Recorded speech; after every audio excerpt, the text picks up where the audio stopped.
Is the non spoiler review of the film Padakkalam. Telugu dubbed movie review. Padakkalam అంటే తెలుగులో యుద్ధ భూమి అని అర్థం, ఇంగ్లీష్లో వచ్చేసి బ్యాటిల్ ఫీల్డ్ అని అంటారు. ఇంకా ఓవరాల్గా ఈ మూవీ అనేది మలయాళం మూవీ. మొన్ననే June 6th జియో హాట్స్టార్లో తెలుగులో స్ట్రీమ్ అవుతుంది. తెలుగు డబ్బింగ్ బాగుంది. ఇంకా ఓవరాల్గా ఈ మూవీ ఈరోజు చూడడం జరిగింది తెలుగులో జియో హాట్స్టార్లో. ఇంకా చూసిన తర్వాత నాకు ఎలా అనిపించింది అనే విషయంలోకి వెళ్ళే లోపు రీసెంట్గా శ్రీ రాజావారు అనే మూవీ రివ్యూ అప్లోడ్ చేశాను. దాంతోపాటు దేవికాండ డానీ సిరీస్ రివ్యూ, ఇంకా తగ్ లైఫ్, టూరిస్ట్ ఫ్యామిలీ రివ్యూ, ఇంకా చాలా రివ్యూస్ ఉన్నాయి నా ఛానల్లో అవైలబుల్గా ఉన్నాయి. రివ్యూస్ లేట్కి ఇచ్చినా కూడా కంటెంట్ జెన్యున్గా ఉంటే నా కంటెంట్ చూడండి. నా కంటెంట్ నచ్చితే లైక్ చేయండి, షేర్ చేయండి, సబ్స్క్రైబ్ చేసి పక్కన ఉన్న గంట సింబల్ క్లిక్ చేసి నా ఛానల్ సపోర్ట్ చేయగలరు. స్టోరీ ప్లాట్ మూవీ నాకు ఎలా అనిపించింది, plus points minus points rating ఇస్తాను కాబట్టి నా వీడియో చివరి వరకు చూడండి. ఇంకా స్టోరీ ప్లాట్ విషయానికి వస్తే, ఒక కాలేజ్ ఉంటుంది. ఆ కాలేజీలో రంజిత్ సార్ అని ఒక అతను ఉంటారు.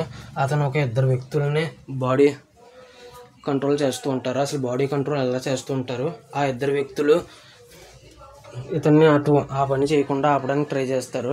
అసలు ఆపేరా లేదా చివరికి. అసలు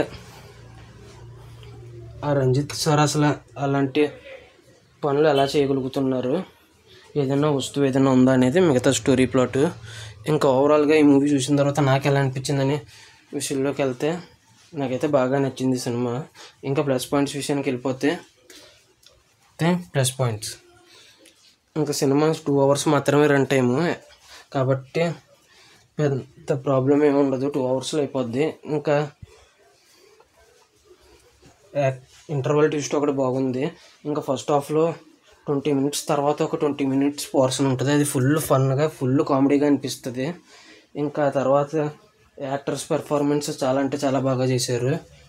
ఇంకా ఇంటర్వల్ సీన్ దగ్గర ఒక పరకాయ ప్రవేశం సీన్ ఉంటుంది. ఆ సీన్ తర్వాత సెకండ్ హాఫ్లో బాడీస్ వేరువేరుగా డివైడ్ అయిపోతాయి, పరకాయ ప్రవేశం అయిపోతాయి. ఇంకా తర్వాత ముగ్గురు చేసిన యాక్టింగ్ మాత్రం బాగా హైలైట్. వేరువేరు వ్యక్తుల్లాగా నిజంగానే పరకాయ ప్రవేశం జరిగిందా అన్నంత గొప్పగా యాక్టింగ్ చేశారు సెకండ్ హాఫ్లో అయితే. ఇది బాగా హైలైట్. ఇంకా మ్యూజిక్ కూడా బాగా కొట్టారు సిచ్యువేషన్కి తగ్గట్టు. ఇంకా సినిమా వచ్చేసి మెయిన్ పాయింట్ అనేది ఇంటర్వల్ దగ్గరే స్టార్ట్ అవుద్ది. అదొకటి బిగ్గెస్ట్ మైనస్.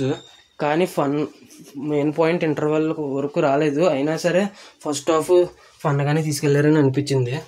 కానీ మెయిన్ పాయింట్ కోసం సినిమా చూసే వాళ్ళకు మాత్రం ఫస్ట్ హాఫ్ నచ్చకపోవచ్చని అనుకుంటున్నాను నేనైతే.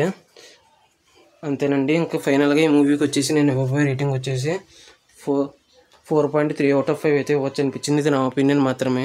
ఇంకా ఈ మూవీ ఎంతమంది చూసుకుంటుంటే మీకు ఎలా అనిపించింది, ఏ భాషలో చూశారు, మీరు ఎంత రేటింగ్ ఇస్తారనేది కింద కామెంట్ చేయండి. Thanks for watching. జై హింద్. Signing off. Bye bye.